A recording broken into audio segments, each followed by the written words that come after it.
એટલે અમે વહેલા ઉઠ્યા છીએ રવિવારે. અને આ કરતા કરતા ગીત ગાયા જેવા આયા નથી, તોય મને એમ થાય એમ કહું કે ગીત હતું. કાઢવો ઉંદરને ખોદવો પડે ડુંગર એટલું અઘરું લાગે. આના રાતા છે. ભગવાનને કંઈ માથી થાય ત્યાં સુધી આવા કામ કરું. નમસ્કાર મિત્રો, કેમ છો? મજામાં? સ્વાગત છે તમારું મારી YouTube channel natural life with Dina પર. મિત્રો સવારે વહેલા જ કામે લાગી જઈએ. હવે હલો, પેલું તમને એ બતાવું કે સાહેબને ક્યાં ચડાવી દીધા છે ઉપર, અને ઘર કેવું ખોલ્યું છે. રવિવારની મોજ આજે કરતા રહીએ. રવિવારે કેવી મોજ હોય છે તમને ખબર હોય છે ને? આજનો વિડીયો પૂરો જોજો, ખબર પડશે આજની મોજ તો કંઈક અનેરી હશે. સવારમાં ઉપર ચડાવી દીધા. રવિવારની મોજ બધા કે ને, નિરાંતે ઉઠવાનું ને કરવાનું, એટલે અમે વહેલા ઉઠ્યા છીએ રવિવારે. અને આ વળી પાછા બોક્સ ને આ ને તે સફાઈ જીની જાડી. આજે નક્કી કરી નાખ્યું કે ખાલી છે બોક્સને બહાર રવાના કરી નાખીએ, સાફ સૂફ થઈ જાય. આજે સાહેબને કીધું એક રૂમ સાફ કરાવી દો, એ ઉપર ચડાવ્યા છે. આજે હું નથી ચડી, એમને ઉપર ચડાવ્યા છે.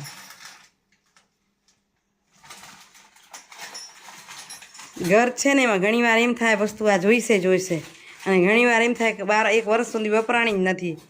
એટલે હવે મને લાગે છે કે 6 મહિના સુધી જે વસ્તુને અડીએ નહીં, એ વસ્તુને રવાની કરી નાખવી જોઈએ. તો મિત્રો 11 વાગ્યા કામ કરતા. સાહેબને પણ આજે શિરામણ ન કરી દીધું, નાસ્તો કરી આપ્યો અને નીકળ્યા. અહીં જુઓ રસોડામાં બખડ યંત્ર પડ્યું છે. શું પડ્યું છે ને કેમ પડ્યું છે એ જ સમજાય એમ નથી. તો અહીં તૈયારી કરું છું. થોડીક મેથી પીસી રાખું, કંઈક શાકમાં, કંઈક રોટલીમાં, કે ક્યાંક ને ક્યાંક મેથી ખવાય એવી કોશિશ કરી.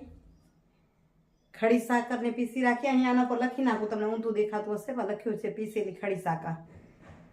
તો ખડી સાકર ઘણીવાર આપણે એમ થાય ગળતા વાર લાગશે ને, તો હું આમ પીસી રાખું. અત્યારે ગરમી છે તો લીંબુ શરબત કરવું હોય તો પીસેલું હોય તો જલ્દી નખાઈ જાય, જલ્દી થઈ જાય ને. ખાંડ હજી ગળી જાય પણ સાકરને ગળતા વાર લાગે, એટલે ખડી સાકરને પીસીને આ રીતે બરણી ભરી લીધી. મેથી પીસું છું.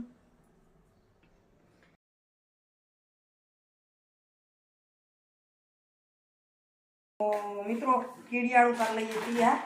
હવે અમે તો હમણાં ઘણું બધું દળાવ્યું હતું, ચાલે એમ છે. પણ નાગપુરથી નિર્મળાબેન ગંગા કામ સોંપ્યું છે, તો પરોપકારનું કામ છે તો ના પાડે. કાંઈક આપણે મહેનત કરશું તો કર્મનું ભાથું મળશે. તો અહીં જુઓ બાજરો લઈ આવીશું. કીડીયું નહીં છે ને, બાજરો ઘણો પસંદ, એટલે 2 ભાગ બાજરો છે, એમાં 1 ભાગ આ ચોખા. અને એમાં આ ઘઉં નાખું છું, થોડાક ઓછા છે ને, થોડા ઘઉં નાખી દઈશ. એટલે આપણે આટલું અનાજ દળાવી નાખશું. ને આની અંદર હવે સિંગદાણા અને તલ, સૂજી, ઘી એ બધું પછી મિક્સ કરશું. એટલે આજે છે ને આને હું દળાવવા મૂકી દઉં. આ ભેળપું થઈને આવી જાય ને એટલે પછી એવડું બધું બીજું ઘરે દળી લઈશ. તલ ને સિંગદાણા છે મિક્સરમાં પીસી લઉં છું. પહેલાં આમાં દળવા નાખી બરાબર, દળવા પાડું. આ મિક્સ કરી દળાવી લઉં. થોડા ઘઉં નાખી દઉં આની અંદર. ખડી સાકર બીજી પીસી, ખાંડ કે ખડી સાકર અને તલ પીસ્યા છે, સિંગદાણા પીસ્યા. અને હવે જલ્દી તૈયાર કરી લઉં કીડિયાળું. કીડિયાળામાં એવું છે કે ફોન આવ્યો છે એક ફોલોઅર્સનો કે અમારું 1000 રૂપિયાનું કીડિયાળું બનાવીને પૂરી નાખો, વરસાદ પડે એ પહેલાં. સમય નથી, પણ હવે કોઈ કે સારા કામનું કીધું તો ના નથી પાડી શકતી. ચાલો એ પણ કરી દઈએ. કદાચ આપણા હાથે સારું કાર્ય કરવાનું લખાયેલું હશે એવું માની લઈએ, બરાબર ને? ચાલો તો અહીં કીડિયાળું કરું છું તૈયાર. કઈ રીતે કરું છું, આથી પહેલાં પણ કરું છું ઘણી વખત, ક્યારેક થોડું જાજુ નવું પણ થઈ જાય. તો હમણાં જ હું મિક્સ કરી લઉં કીડિયાળાને. આટલી મેં સૂજી નાખી દીધી છે, લગભગ 1.5 કિલો જેવી સૂજી છે. આ કિલાનો માપ હોતો નથી કીડિયાળું કરીમાં. અને અહીં આપણે બાજરી, થોડાક ઘઉં અને ચોખા દળાવી રાખ્યા છે. કીડિયુંને છે ને બાજરી અતિ પસંદ હોય છે, એટલે હું બાજરી હંમેશા વિશેષ નાખતી હોઉં છું. બાજરી કે બાજરો જે તમે કહો એ. તો અહીં કીડિયાળું ખાસું જ થશે વધારાનું. અહીં સૂજીને બેને મિક્સ લઈ કરી લઉં. સૂજી, ચોખા અને ઘઉં બાજરો, 4 પ્રકારનો આ થઈ જશે મિક્સ આમ સારી રીતે. હવે આ સરસ મિક્સ થઈ ગયો. એની માટે મેં અહીંયા બીજા તેલબિયાને પીસી રાખ્યા છે, સાકર ને બધું. પણ આની અંદર હવે પેલું ઘી મિક્સ કરી લઉં. કરવા માટે મેં ઘી લીધું છે, સ્વામિનારાયણ ઘી. ડેરીનું છે, ખોટું નહીં બોલી શકાય કે આપણે કોઈને ઘરનું ઘી લીધું છે એવું નથી. પણ જ્યાંથી લીધું એમને કીધું કે સારું આવે છે, અમે ઘરમાં પણ ખાઈએ છીએ. એટલે મેં વિચાર્યું કે ચાલો લઈએ. અહીં 1 કિલો લીધું છે, પણ અડધો કિલો જેટલું ઘી આમાં મિક્સ કરીશ. આમાં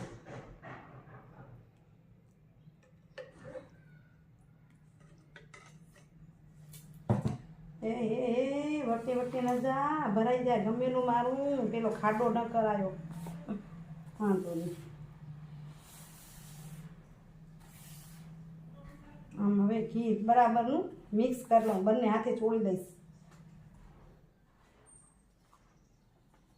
આ રીતે મસળીને 2 હાથેથી પૂરેપૂરું મિક્સ કરી લઉં. તો જો બધું મિક્સ થઈ ગયું ને સરખું. જો મુઠ્ઠી વડે મોણ એવું આપણે નાખી તો અહીં જાણે મોણ દીધું એવું થઈ ગયું બરાબર. હવે ક્યાંક ક્યાંક આવી રહી હશે ગાંગડી, થોડી લઈ લેશે. એકબીજામાં રહેશે ને તે પછી આવી જશે. તોય રહી જાય આટલું ભૂસું. તો જો આખું ઘીવાળું, ઘીની સ્મેલ આવે ને એ જ કીડીઓને ગમે. હવે એની અંદર નાખી દઉં છું કોપરાનું છીણ. આ રેડીમેડ લઈ આવી છું. ઘણીવાર નાળિયેર મને મંદિરેથી મળે ને તો એને પીસીને બનાવતી હું. અત્યારે રેડીમેડ આ લીધા છે. આટલા લીધા છે સિંગદાણા, જેને પીસ્યા છે મેં. જરા બૂરું ખાંડ લીધી છે એ. એની સાથે આ મેં જો ખડી સાકર પીસી હતી ઘરે જ. અને આટલા તલ મિક્સ કરી દઉં એકદમ. હવે વળી પાછું આને 2 હાથે બરાબર મિક્સ કરી લઈશ. તો મિત્રો આ રીતે આપણું કીડિયાળું થઈ ગયું છે તૈયાર. એટલે આના રાતા છે. ભગવાનને કંઈ માંથી થાય ત્યાં સુધી આવા કામ કરું છું. પછી જે થાય તે. હવે આમાં ઘણા નાળિયેરમાં ભરીને નાખીએ, પણ એક તો સમય નથી. અને બીજું એવું છે કે ઘણીવાર આપણે કાણા પાડીને નાખીએ, પછી નાળિયેર સારું હોય કે ન હોય નક્કી નથી થતું. તો હું નાળિયેરમાં તો નહીં ભરું, પણ રોજ આટલો તો આપીશ. ત્યાં ઘણી બધી કીડીઓ નદીના કિનારે ને જે પર્વતની વટે વટે જે ચાલી છે ને ડુંગરના છેડા પર મંદિરે જઈ ત્યારે ત્યાં ઘણી બધી અસંખ્ય કીડીઓના દર છે ત્યાં. અને વિચાર્યું છે કે થોડુંક એની ઉપર ચડીએ, ત્યાં ઝાડ પાનને વાવેલા છે તો એના થડમાં ને નાખી દઈશ. હજી વરસાદને થોડુંક કચ્છમાં વરસાદ આવવાને થોડુંક ટાઈમ છે, તો ત્યાં સુધી દેવાઈ જાય. તો અત્યારે આ ડોલમાં ભરી દઉં અને પછી આમાંથી રોજ દેવાતું જાય. મારા શિવારાધી સોસાયટીમાં કોઈ રહેતા હોય ને મેં કીડાળું કૂવો તો કહેજો, એમને આપીશ, પૂરી નાખે. કીડીઓ ખાય એ આપણી માટે મહત્વનું છે.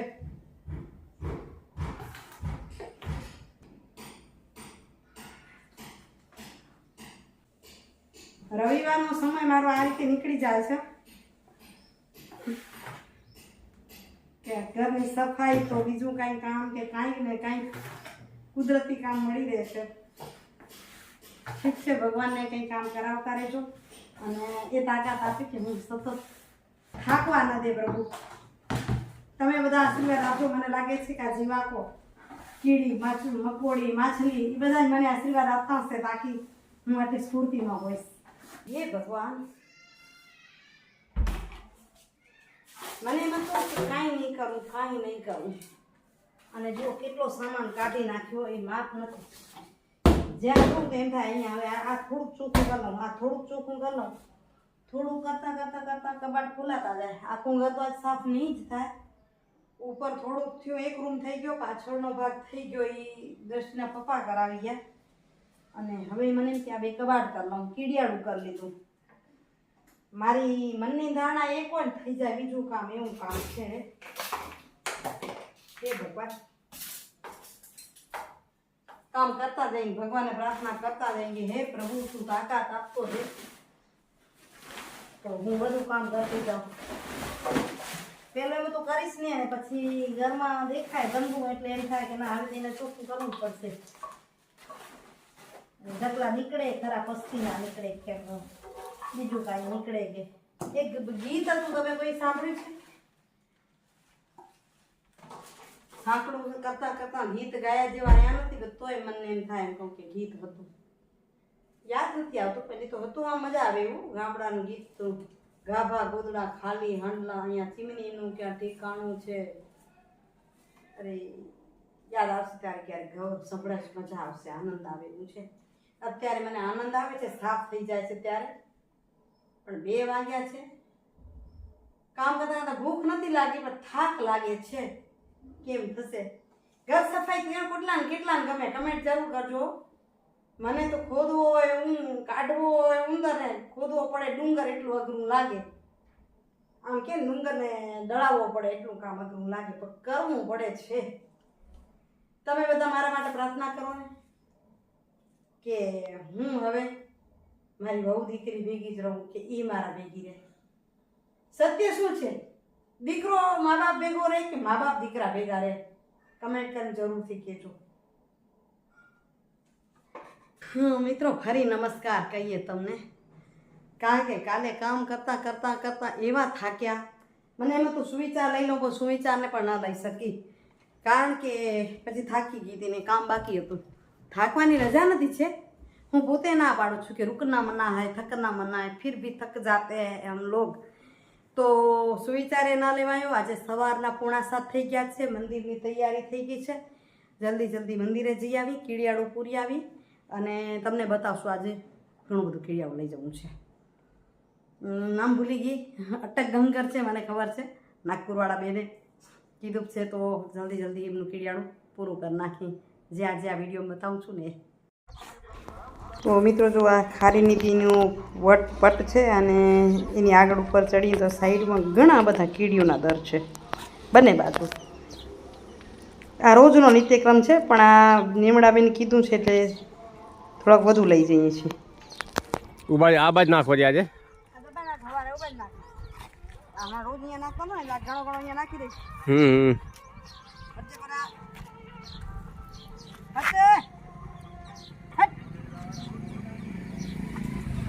તો અહીંથી નાખી પછી બાદ તમને રસ્તો બતાવી. આમ આ બાજુ જોવા સીધું ગંગેશ્વર મહાદેવે ડાબી સાઈડ ગંગેશ્વર ને જમણી સાઈડ પ્રગટેશ્વર ને આ જે રસ્તો જાય એ બાજુ ઇસ્કોન મંદિર બાજુ જાય. રોજ આવો એક ડબ્બો ભરી આવશો ને આમાં 2 નાળિયેરમાં ભરીએ ને એટલું આવી જાય કારણ કે નાળિયેર ભરીમાં નક્કી નથી. જો કાલ તમે તોડ્યા ને એમાં એકાદું ખરાબ નીકળ્યું હતું ને એ પછી ખરાબ વાળું આવી જાય. તો રોજ એ રીતે અલગ ઠેકાણે આટલું માતાજીને દેશું કીડી માને એટલે પોતે વરસાદ પડશે ત્યાં સુધી પોતાના દરમાં ભરી લેશે. એ બધું મંદિરેથી આવી ગયા અને હવે ટિફિન બનાવીશ જમવાનું બનાવીશ પણ મેં કીધું કે સુવિચાર લઈ લઉં નહીં તો પછી ઘણીવાર શું વિડીયોનું એન્ડિંગ એ ન થાય એવું થાય ને. તો આજના સુવિચારની જે વાત કરું ને જે તમને થાક માટે ને કહેતી હતી ગઈકાલનો થાક આજે શરીરમાં દુખાવો થાય છે. કામ કરતાં કરી લઉં આખો દિવસ બીજે દિવસે થોડીક બેચેની રહે પણ થાકી જવું એ બરાબર નથી. એના પરથી એક સુવિચાર પણ એવો કહું છું નિષ્ફળતા એ અંત નથી. નિષ્ફળતા એ કોઈ પણ કાર્યનો અંત નથી પણ ફરીથી નવા જોશ સાથે કામ કરવાની શરૂઆત છે. નવા જોશ સાથે કામ કરવાની શરૂઆત છે. જ્યારે તમે નિષ્ફળ જાઓ ત્યારે માની લો કે આપણે નિષ્ફળ છીએ ને હવે કામ મૂકી દઈશું તો એ ખોટું છે પણ નવા જોશ સાથે કામ કરવું જોઈએ કે હું આજ નિષ્ફળ થઈ કાલે સફળ થઈશ કે થશું બરાબર. એટલે એમ કહી શકાય કે એક સુવર્ણ તક છે. નિષ્ફળતા પછી જે કામ કરીને જોરવાળું એક સુવર્ણ તક ભગવાને આપણે આપી છે માની લેવાનું. અને હાર એ કોઈ અંત નથી પણ અનુભવનું નવું પ્રકરણ છે બરાબર ને. તો હું પણ એમ વિચારું છું કે થાકી જવું કામ છોડી દઉં એ ઉપાય નથી. નવા જોશ સાથે કામ કરવું ઉત્સાહ સાથે કામ કરવું કે ચાલો ભગવાને કેટલી સારી તંદુરસ્તી આપી છે આ બધું કરી શકું છું તો હજી પણ વિશેષ કરી શકીશ. હમણાં જ સરસ દોયત્રો આવ્યો છે, પોતરાને રમાડશું અને એ રમાડતા રમાડતા વિશેષ કામની જવાબદારી વધશે થોડી. તો આ એક સુવર્ણ તક આપી છે પરમાત્માએ કે શરીર સાજું આપ્યું છે તો કામને ઝડપી લઈએ. ચાલો આજે ખરેખર જલ્દી જલ્દી કરવું પડશે, જો કે 8 હજી વાગ્યા છે અને 1 કલાકમાં શાક ને રોટલા જ બનાવવાના છે. ટિફિનમાં પણ રોટલો લઈ જઈશ, બને એટલો ઘઉં થોડોક ટાળું છું. નથી ખાતી એવું નથી, કોઈ પણ વસ્તુની મેં ટેક નથી લીધી, પણ થોડું પ્રમાણસર ખાતા શીખી છું. ચાલો અહીં વિડીયોનું કરું છું એન્ડિંગ. કાલે મળીશ સરસ મજાના વિડીયો સાથે.